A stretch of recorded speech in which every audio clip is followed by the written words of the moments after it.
작년인가부터 저희 아들이 이제 스스로 옷을 입고 벗기 시작을 했습니다. 뭐 대단한 것도 아닌데, 그 이제 유치원에서 스스로 옷을 입고 벗을 줄 알아야 된다, 이런 것들을 좀 배웠는가 봐요.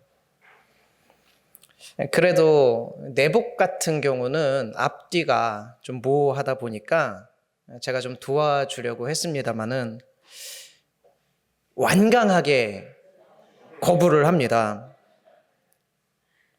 이거는 선생님이 혼자 하라고 했다라는 거죠. 그래, 해봐 하고 보면은 잘 입은 날도 있지만은 그렇지 않은 날도 있어요. 이게 알아서 하는 게 아니라 그냥 확률인 거죠. 앞뒤가 바뀌어져 있어가지고 옷을 다시 벗기고 입히는 그런 과정을 몇 번이나 반복을 했습니다. 스스로 한다라는 것. 아이가 유치원에서 굉장히 좋은 교훈을 배워온 것은 맞아요. 그렇죠? 그런데 그것만 고집하다 보니까 일이 점점 엉뚱하게 흘러가는 경우가 있더라는 것입니다. 우리 신앙도 이럴 때가 있어요. 우리가 말씀을 듣기는 들었지만 내 방식대로 해석하고 내 기준에 끼워 맞추고 그러다가 결국에 목사님의 도움, 전도사님의 도움, 나아가서는 이제 주님의 도움도 거절하면서 이거는 내가 맞는 것 같습니다. 제가 알아서 하겠습니다. 이렇게 고집을 부릴 때가 왕왕 있어요. 오늘 우리가 살펴볼 유다도 그랬습니다.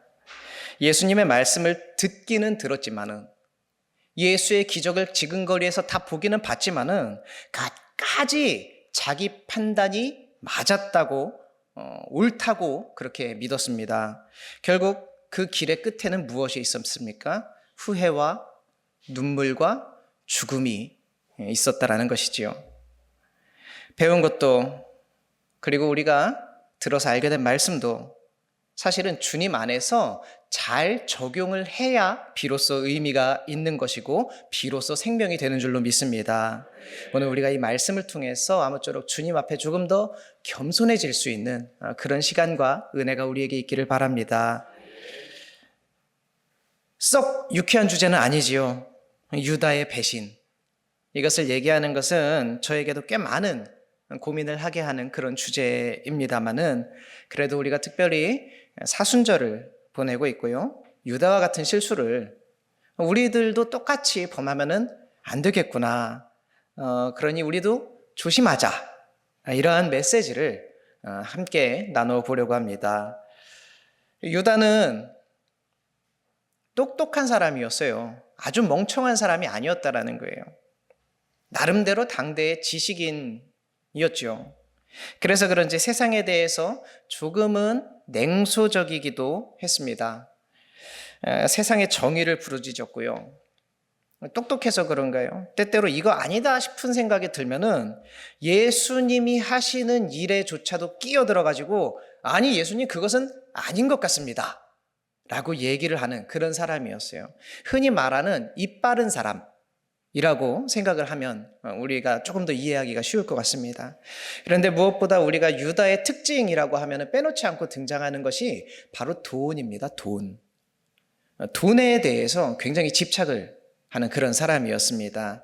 우리가 읽은 본문 그 바로 앞에 그러니까 요한복음 12장을 우리가 살펴보게 되면은 마리아가 그 향유를 예수님의 발에 들이붓는 그런 장면이 등장을 합니다. 참 아름다운 장면이잖아요. 예수님께 귀한 것을 내어드리고 그리고 예수님이 앞으로 걸어가실 그 길을 예비하는 그런 장면이에요.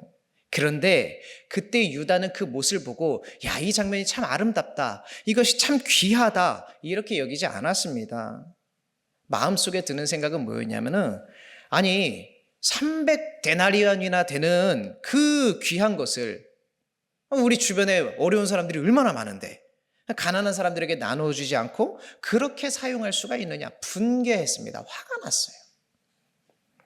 우리들은 성경 그리고 또 유다의 그 미래를 이미 알고 있으니까 이런 장면이 뭔가 유다가 성격이 좀 괴팍하구나 이런 것들을 나타내주는 복선 정도로 이해하기가 쉽지만은 또 그렇지는 않습니다.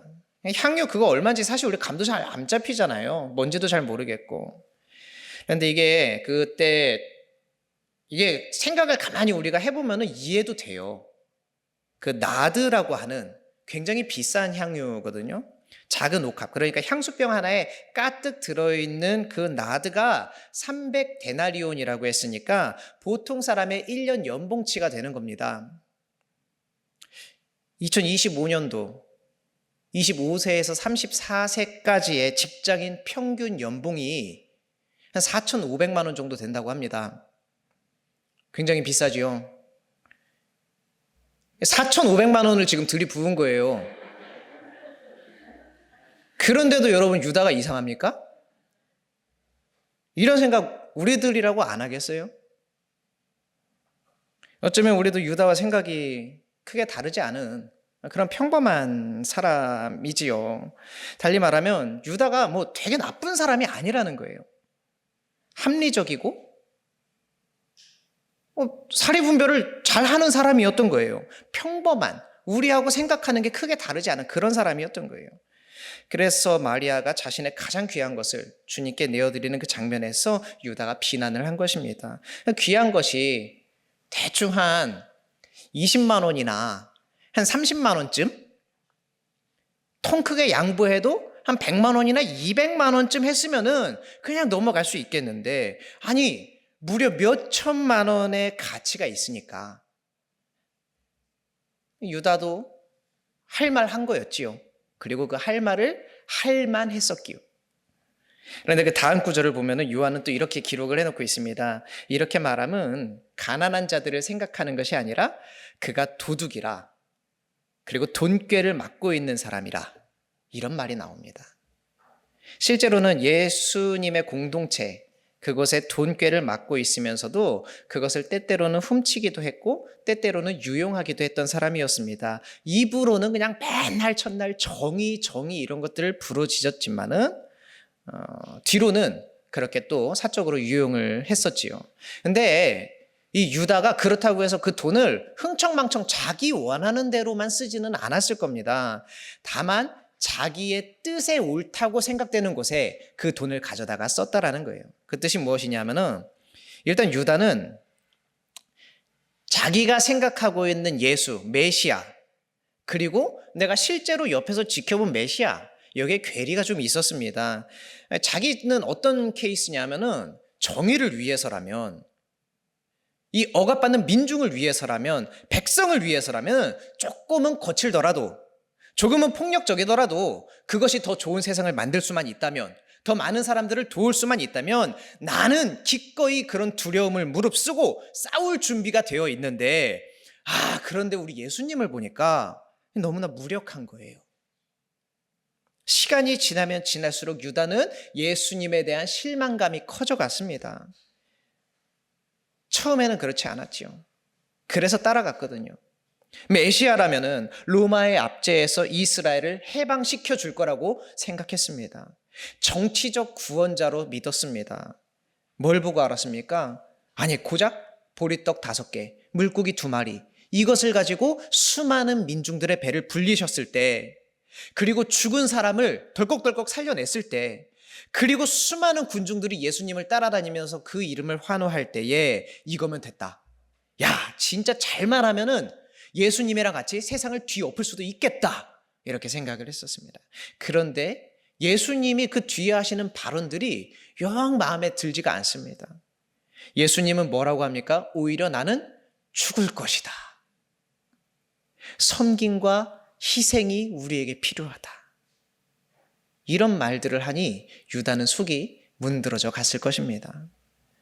굉장히 많은 사람들이 예수님을 보고 환호했지만은 정작 중요하다고 생각되는 사람들, 이를테면 종교 지도자 혹은 서기관, 이런 사람들은 뒤에서 어떻게 하면 예수를 잡아다가 죽일 수 있을까, 그것을 작당하고 궁리하고 있었던 거예요.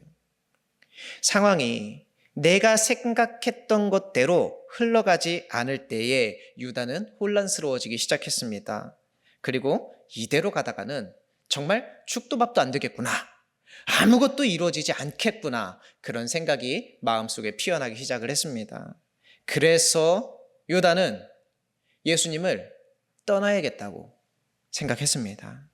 예수님을 버리기로 결심을 한 것입니다. 그 대신에 이제부터는 정치적인 역량을 가지고 있는 대제사장이나 서기관들의 환심을 사고 그들과 좀 정략적인 관계를 맺어서 조금 실질적으로 이 백성들을 좀 도와줄 수 있는 방법을 찾아야 되겠다. 그것이 더 낫다라고 판단을 했던 겁니다. 그리고 이때 예수님은 아이고야 큰일 났구나. 유다의 마음이 떠나갔구나. 이것을 알게 되었습니다. 더 이상 나를 사랑하지 않는 사람들을 대할 때처럼 고통스러운 일이 없습니다.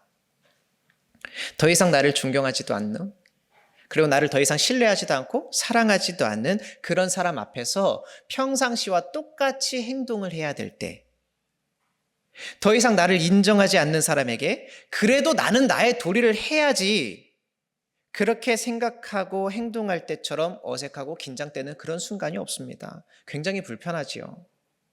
오늘 본문에서 바로 그런 불편함이 느껴집니다. 예수님이 굉장히 불편했어요. 오늘 우리가 읽었던 21절의 말씀 같이 한번 보겠습니다. 예수께서 이 말씀을 하시고 뭐라 그럽니까? 심령이 괴로워 증언하였대요. 평소와 다르게 예수님의 얼굴 표정이 싸늘해졌습니다. 이 같이 살고 생활했으면은 대번에 알아채지요. 티를 안 낸다고 해도 그 사람이 기분이 상했구나. 이거를 알 수밖에 없어요. 아무렇지 않은 척해도 저 사람이 이미 마음이 떠났구나, 마음이 식었구나, 속상하구나 대번에 알 수밖에 없습니다. 애초에 조금 대면대면한 사이면 일주일에 한두 번 보고 마는 사이면은 뭐 모를 수도 있어요. 몰라도 별 상관도 없습니다. 그런데 유다와 예수님이 함께한 세월이 얼마입니까? 그런데 내가 뭐 딱히 잘못한 것도 없는데 자신의 어떠한 기대에 미치지 못했다고 해서 실망하고 얼굴색이 바뀌어버린 그 제자를 보면서 예수님의 속마음도 썩어 문드러져 갔을 것입니다. 그리고 제자들 앞에서 말하기로 결심했습니다. 너희들 중에 하나가 나를 팔리라. 분위기 좋았거든요. 그 전까지 세족식도 했어요. 그리고 떡도 나눠 먹고 있었습니다. 그러다가 갑자기 분위기가 싸해진 거예요. 서로의 얼굴을 민둥민둥 쳐다보면서 무슨 소리야? 무슨 소리야? 누구야? 그때 예수님의 사랑하는 제자라고 전해지는 요한이 또 애교를 부립니다. 예수님 곁으로 싹 갔어요. 그 모습을 보고 베드로가 요한에게 눈짓을 합니다. 물어봐. 요한이 보고 물어봤어요. 예수님, 그가 누구입니까?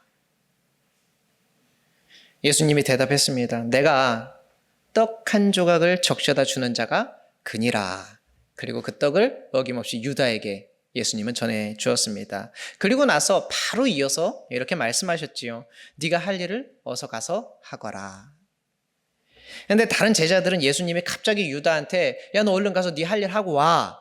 이렇게 얘기를 하고 있으니까 그때 당시 유다가 맡고 있는 직분이 그런 일이었어요. 회계를 담당하고 있었거든요. 뭐 물건을 사오라는 뜻인가? 아니면 뭐 가난한 사람들에게 이 돈을 좀 나눠주고 오라는 뜻인가? 그런 줄 알았다고 성경은 기록하고 있어요.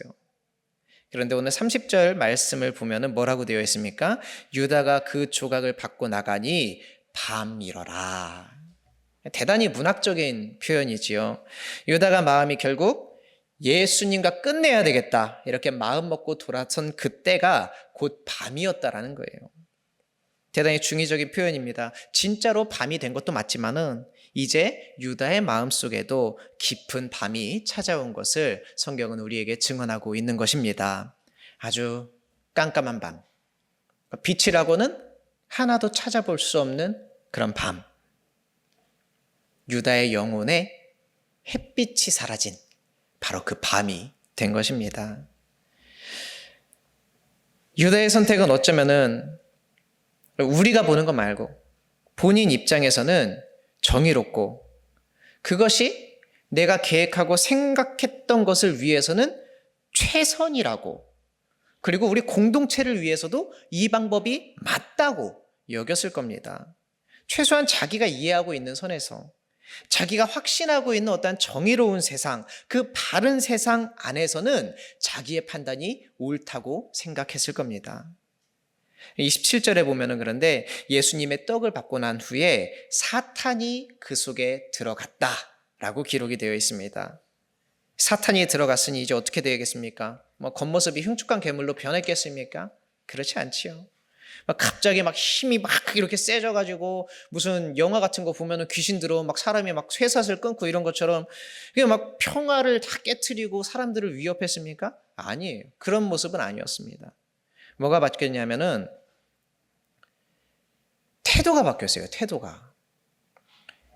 예수님을, 아니 무슨 살아계신 하나님의 아들까지는 아니더라도 최소한 나와 함께 몇 년간 동고동락한 동지 정도로는 그래도 생각을 해주는 게 인지상정인데 그것마저 안 되는 거예요. 그냥 돈으로 계산해 버렸습니다. 예수님을 팔면은 얼마를 받을 수 있을까? 예수님을 팔면 그게 과연 돈이 될까? 그 돈을 가지고 내가 얼마나 정의로운 세상을 만들 수 있을까? 얼마나 더 많은 일들을 감당할 수 있을까? 이렇게 생각이 바뀌어버린 겁니다. 사탄이 들어와서 유다를 바꿔놓은 것은 무슨 생물학적 힘이나 어떤 정서 이런 것들이 아니었습니다. 나와 함께 했던 이조차도 물질로 보게 만든 것이고 사람을 더 이상 사람으로 대하지 않고 어떠한 목적을 위한 도구로 보게 한 것이지요. 모든 싸움과 다툼 그 근원에는 대체로 돈이 들어있다고 합니다. 그 돈 때문에 사람의 인격을 무시하고요. 돈이 있고 없고에 따라서 세상은 사람을 차별하여 대하곤 합니다. 돈 때문에 전쟁도 하고요. 돈 때문에 사람을 죽이기도 합니다. 그런데 내가 지금 돈 때문에 싸운다. 그럴 말은 할 수가 없어요.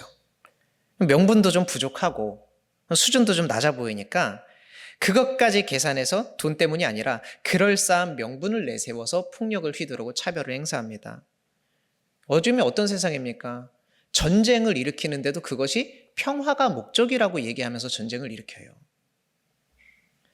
평화를 위해서 무고한 사람들이 죽어가고 그 죽음마저 평화를 위한 대가라고 우리를 세뇌시키고 있습니다. 그러나 조금만 더 생각해보고 한 사람의 탐욕 혹은 한 나라의 탐욕 이런 것들을 살펴보면 그 안에 돈이 들어있는 그 사탄의 생각을 우리가 읽어낼 수 있게 되는 겁니다.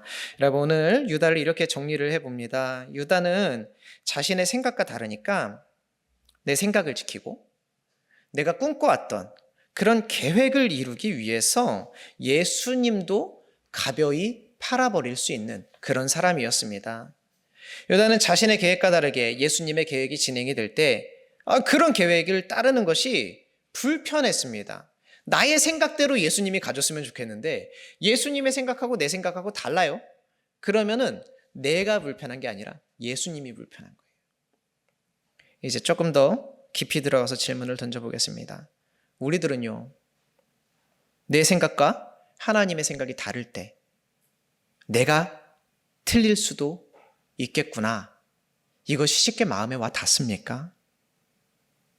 우리가 세운 계획은 하나도 들어맞지가 않고 오히려 전부 다 망하게 생겼을 때 아이고야 하나님은 이번에도 나를 돕지 않으시구나 이렇게 생각을 하는지, 아니면 내가 이렇게 다 망하게 된 것도 또 하나님의 계획이 있으시겠지 이렇게 생각을 하는지 우리가 한번 나의 삶을 반추해 보자라는 거예요. 우리는 때로 우리 자신이 똑똑하다고 생각합니다. 나름대로 신앙적인 기준이 다들 마음속에 조금씩 다 있어요. 하나님께 순종하겠다고 입으로 맨날 고백하는 사람들도요, 내 안에 그 누구도 무너뜨릴 수 없는 나만의 기준 같은 것이 다 존재한다라는 겁니다.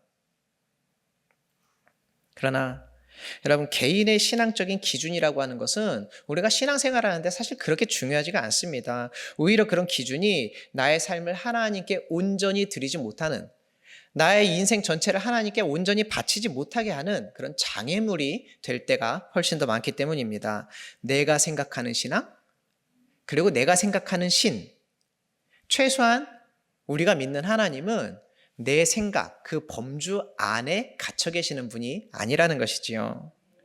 여러분, 유다도요, 그 대단한 12명의 제자들 중에 한 명이었습니다. 예수님을 굉장히 사랑했던 사람이고요. 예수님을 따르기 위해서 굉장히 많은 것들을 포기했던 사람이었어요. 그러나 그가 예수님을 따랐던 것은 예수님이 보여주셨던 삶과 예수님이 정한 그 목표를 흠모했기 때문이 아니라 자신이 원하는 삶, 그리고 자신이 정한 목표에 예수님이 부합했기 때문이에요. 처음에 자신의 삶을 던졌던 때와 달리 자신의 삶에 대한 기준과 예수님이 제시하는 삶의 기준이 다르다라는 것을 다니고 보니, 같이 다녀보니, 조금 대화를 나눠보니, 이제 믿어보니 차이가 조금 있구나, 그것을 알게 된 것입니다. 또한 자신의 삶의 목표와 예수님이 제시하는 삶의 목표가 처음에는 같은 줄 알았는데 이거 믿으면 믿을수록, 따라다니면 따라다닐수록 아니라는 거였어요. 여러분, 배신이라는 단어로 유다의 삶을 그렇게 쉽게 정리하기 전에 그가 왜 예수님을 떠났는가, 왜 예수님을 팔 수밖에 없었는가, 이것을 생각해 보면 그 안에는 예수님의 생각보다 자기의 생각이 더 크게 자리 잡고 있었기 때문이라는 것을 우리는 알 수 있습니다. 나의 생각과 맞지 않으면 조금의 거리낌도 없이 예수님이 틀렸다라고 주장하는 사람, 자신이 생각해왔던 가치관과 어긋난다면 설령 그것이 하나님의 말씀이라고 하더라도 동의할 수 없다고 대놓고 얘기하는 사람들이 우리 신앙생활 하다 보면은 굉장히 많습니다. 예수님의 말씀과 자신의 생각이 좀 맞아 들어갈 때는 아멘, 아멘 소리가 잘 나와요. 그런데 그것이 조금 다를 때, 어긋날 때, 그때는 입을 다물지요. 예수님의 말씀과 예수님의 결정이 나의 삶을 좀 불편하게 할 때는 언제든 떠날 수 있고요, 언제든 비난할 수 있고요, 언제든 가치 없다고 말할 수 있는 그런 사람들이 바로 유다의 모습이었습니다. 그런데 여러분, 요즘 유다와 같이 말씀을 대하고 자신에게 필요한 것과 하나님이 말씀하시는 것, 그리고 또 교회가 요구하는 것이 뭔가 내가 하고 싶은 거랑 잘 맞아떨어질 때만 헌신하고 봉사하고 충성하고 예배하는 사람들이 점점 많아지고 있습니다. 요즘 같은 시기에는 목사님이 좌판에 우판에 자기들끼리 목장 모임하면서 그런 얘기해요. 목사님 입에서 나랑 똑같은 생각을 가지고 있는 목사님이 똑같은 말을 해주기를 바래요. 말해야 되겠습니까? 안 해야 되겠습니까? 안 하면 또 안 한다고 뭐라 그래요. 비겁하다고. 그러다가 자기 생각이랑 반대되는 말이 나오면 가차없이 교회를 떠납니다.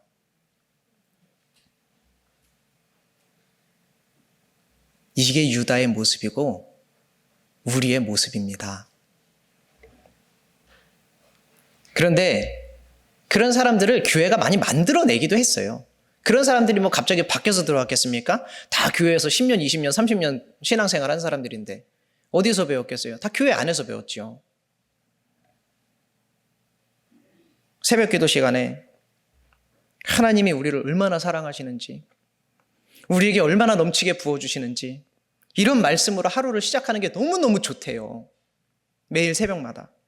그런데 우리의 죄악들을 낱낱이 알려주고 이렇게 하면 안 된다, 하나님의 심판이 멀지 않았다, 이런 얘기하면은 누가 아침 대바람부터 교회 나와가지고 그런 얘기 하고 싶겠냐고. 하루를 시작하는 그 시간에 내가 교회 다니는 게, 이 새벽에 나와가지고 하나님 말씀 듣는 게 내 마음의 평안이고 즐거움이지 불편함은 아니라는 거예요. 아주 기분 좋게 듣고 싶은 이야기만 듣고 듣기 싫은 이야기는 안 듣고 싶다는 거지요. 그런데 이게 근데 목사에게는 굉장히 큰 딜레마예요. 나쁜 게 아니거든요, 그게. 또 그런 것들을 채워주는 것이 또 목사의 역할이기도 하고요. 그러나 이것을 성도님들 스스로가 그것을 넘어서지 않으면 우리의 신앙은 늘 제자리일 뿐이고 오히려 교회는 유다 같은 사람을 계속 양산해내는 그런 형태로 갈 수밖에 없다라는 것입니다. 우리 마태복음 16장 24절에 보면은 이런 말씀이 있습니다. 우리 같이 한번 읽겠습니다. 이에 예수께서 제자들에게 이르시되 누구든지 나를 따라오려거든 자기를 부인하고 자기 십자가를 지고 나를 따를 것이니라. 아멘. 자기를 부인하고 자기의 십자가를 끌어안아야 할 때, 그런데 그거는 내가 원했던 삶 아니잖아요. 그런 것들 내가 원했던 삶 아니라고 내팽개치고 자기의 십자가를 불편해하고 원망해합니다. 여러분, 유다는 그냥 배신자는 아니었습니다. 유다가 배신자라고 하는 거는 그건 우리 생각이에요. 유다가 배신자다. 이거는 그냥 우리가 생각하는 겁니다. 그렇게 부르는 게 편하니까. 그런데 정작 유다는요, 예수님을 배신하고 있는 그 순간에도 자기 자신은 정의로운 사람이라고 생각했어요. 자신이 옳은 일을 하고 있구나라고 판단을 했어요. 그리고 내가 지금 행하는 것이 맞다라고 생각을 했어요. 그러니까 거침없이 행동할 수 있었던 겁니다. 그런 사람들이 지금도 많습니다. 끝까지 자기가 맞다고 생각하는 사람들. 그 마침내 끝까지 내가 가지고 있는 그것을 내려놓지 못해서 결국에는 교회를 떠나고 예수님을 떠나는 그런 사람들이 너무나도 많다라는 거예요. 오늘 유다의 이야기는 결코 남의 이야기가 아닙니다. 우리도 충분히, 그리고 너무나도 쉽게 우리도 유다처럼 될 수가 있습니다. 나는 괜찮아. 나는 좀 그렇게 믿고 있지는 않아요. 그렇게 생각하면서 나만의 성을 자꾸 쌓아가는 거죠. 그런데 여러분, 오늘 제가 드리는 이 말씀은요, 어떤 정죄의 말씀은 아닙니다. 주님은 지금도 우리에게 손을 내밀어 주고 계신다라는 겁니다. 뭐라고 말씀하십니까? 사랑하는 자녀야, 그래, 네 생각 뭔지 알겠는데 이제 그만 네 생각 내려놓고 나에게로 돌아오거라. 유다는 끝까지 그 손을 잡지 않았지만은 우리는 붙잡을 수 있습니다. 지금도 주님은 우리의 마음을 날마다 찾아오셔서 조용히 두드리고 계십니다. 네 생각 말고 이 말씀을 따라오라고 말씀하고 있습니다. 심지어 너보다 내가 너를 더 잘 알고 너를 위해서 네가 계획한 것보다 훨씬 더 좋은 것을 내가 준비했다고 주님은 우리에게 말씀하고 계시는 거예요. 여러분, 이 사순절, 그리고 우리 신앙의 연수가 제가 이렇게 대충 딱 눈으로만 봐도 여기 10년 미만 안 계시는 것 같은데, 우리가 내려놓아야 할 고집 무엇이 있겠습니까? 우리가 붙잡고 있는 나의 판단, 확신, 이런 것들은 무엇입니까? 여러분, 그거를 내려놓을 수 있어야 제2, 제3의 유다가 나오지 않는 것입니다. 주님 앞에 그런 고백을 하셔야 돼요. 주님, 내 생각은 틀렸습니다는 좀 너무 같죠? 내 생각은 내려놓겠습니다. 맞는 것 같은데, 끝까지 내 마음속에는 내 생각이 그래도 맞는 것 같은데, 내 계획대로 하는 게 더 좋을 것 같은데, 그래도 그거 내려놓겠습니다. 내 고집 꺾고 주님의 길을 따르겠습니다.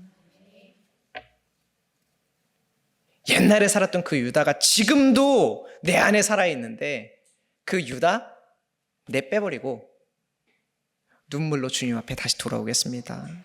이 고백이 우리 안에 진실되게 울려 퍼지기를 축원합니다. 오늘 이 유다의 밤이 끝나고 예수님의 아침이 시작되는 그런 은혜가 우리의 삶 가운데 있게 되기를 주의 이름으로 축원합니다. 기도하겠습니다. 할렐루야. 은혜가 풍성하신 아버지 하나님, 오늘도 이 살아있는 말씀으로 우리를 깨우시니 감사합니다. 주님, 우리의 마음속에도 그 유다랑 똑같은 고집과 어둠, 이런 것들이 있음을 고백합니다. 우리들은 언제나 주님의 뜻보다는 내 생각, 주님의 말씀보다는 내 판단을 믿으며 살아온 적이 더 많았습니다. 그러나 더 늦기 전에, 어둠 속으로 우리가 완전히 나가버리기 전에 우리의 고집을 내려놓게 하여 주시옵소서. 내 계산 내려놓게 하여 주시옵소서.